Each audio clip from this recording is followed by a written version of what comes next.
Vous savez, il y a un problème à la surintellectualisation. J'ai passé le dernier mois, on va dire, même les derniers mois de manière générale de ma vie, à analyser tout ce que je pouvais analyser. Et en fait, des fois, on analyse tellement les choses. Enfin, je veux dire, si on passe sa vie à analyser les choses, on aura fini d'analyser les choses qui sont même des choses simples, des choses concrètes, autrement dit. Et une fois qu'on a fini d'analyser les choses concrètes, on va aller où? On va aller soit vers des domaines qui sont plus compliqués, mais en fait qui demandent plus de connaissances, ou alors les domaines abstraits. Je m'explique. En fait, un domaine abstrait pour moi, ça n'est rien d'autre qu'un domaine concret. C'est une sorte de changement de base pour laquelle on accepte certaines choses, on accepte de ne pas comprendre certaines choses ou de manquer d'informations concernant certaines problématiques pour les traiter d'une autre manière, quitte à faire des transformations entre le concret et l'abstrait. Mais de ce fait, en fait, l'abstrait n'est pas vraiment quelque chose qui est différencié du concret. Il subit et il est soumis aux mêmes règles logiques. Et c'est pour ça qu'on se tourne vers l'abstrait, parce que ça permet d'accepter de ne pas savoir certaines choses, et donc en fait de répondre à des problématiques qui n'existent même pas vraiment.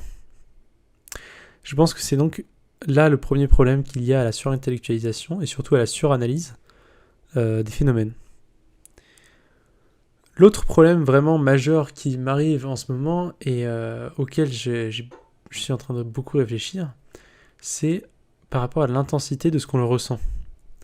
En fait, c'est un peu étrange parce que quelque part ma philosophie, enfin ma morale, me pousse à faire l'expérience d'un maximum de choses dans un large spectre. Donc on pourrait penser que du coup l'intensité est importante pour moi. Et effectivement ça l'est. Sauf que et donc du coup comme c'est une sorte de philosophie, j'essaie d'analyser ce qui rend les choses plus ou moins intenses. Et je pense qu'une des choses qui finalement désintensifie les phénomènes, c'est tout simplement la surintellectualisation. Trop réfléchir et analyser chaque compartiment du phénomène. Ce qui fait qu'en fait, on n'a plus... Enfin, il y a une trop grosse partie de notre cerveau qui est dédiée à résoudre ce problème. Et les intensités sont réduites.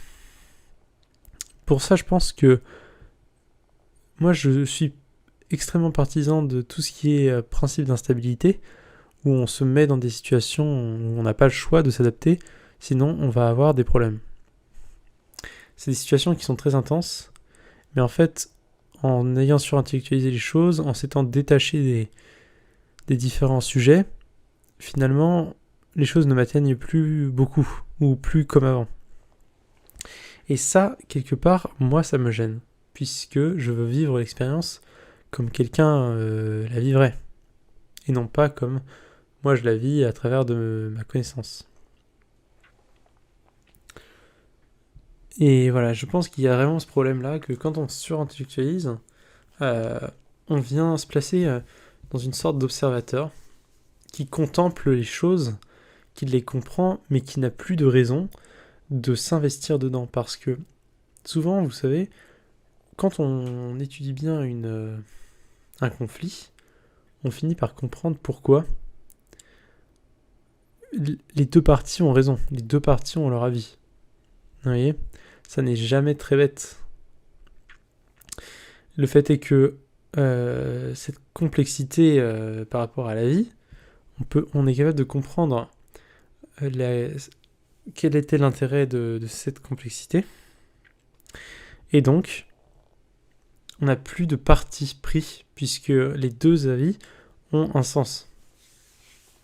Et si on extrapole un peu cette logique de manière générale à tous les éléments, on finit par trouver que plus rien n'a de sens. C'est une sorte de phase que j'appellerais même la phase de nihilisme, en fait, chez quelqu'un. La la futilité des choses, c'est un peu une étape classique. Quand quelqu'un analyse un peu les différents phénomènes qu'il observe, etc., il y a une phase, malheureusement, un peu déprime plutôt, qui a un rapport au fait qu'on se rend compte que on est capable de comprendre énormément de choses, mais qui n'ont en fait pas beaucoup d'intérêt en soi, et même qui en perdent en les comprenant. Et ça, c'est paradoxal. Puisque c'est le fait de vouloir les vivre qui donne envie de les comprendre.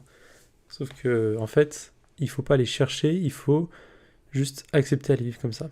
Bon, bref. Quelle est la conclusion de tout cela au final ? La conclusion de tout cela au final, c'est que j'essaie d'apprendre à vivre la vie plus émotionnellement en ce moment. Parce que moi, j'ai toujours été du côté analyse. Et je pense que c'est important de changer pour justement savoir qu'est-ce que c'est que d'être du côté émotionnel, par exemple. Et je pense que j'en sortirai grandi, pardon. Et c'est vraiment ça que je souhaite faire.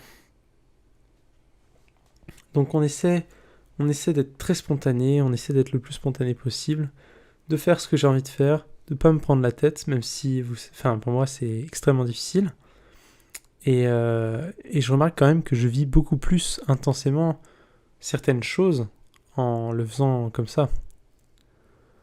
Malheureusement, on peut pas vraiment non plus changer sa chair jusqu'au bout, et je suis victime de mes propres gènes, de mes propres génétiques, et de toute mon éducation dans un certain milieu. Et ça fait de moi quelqu'un qui ressent les choses d'une manière spécifique. Donc je pense que ça, je pourrais jamais le changer, donc il faut accepter de vivre avec. Et pour aujourd'hui, je pense que c'est tout. Voilà, il fallait que je revienne un petit peu vous parler, ça me fait plaisir, et vous exposer un peu mes idées et où j'en suis globalement. Sachant que ça fait longtemps que j'avais pas posté de vidéo, étant donné que je n'avais pas vraiment le cœur à ça. Et donc je vous tiens au courant par rapport à la suite des événements, donc bonne nuit à tous.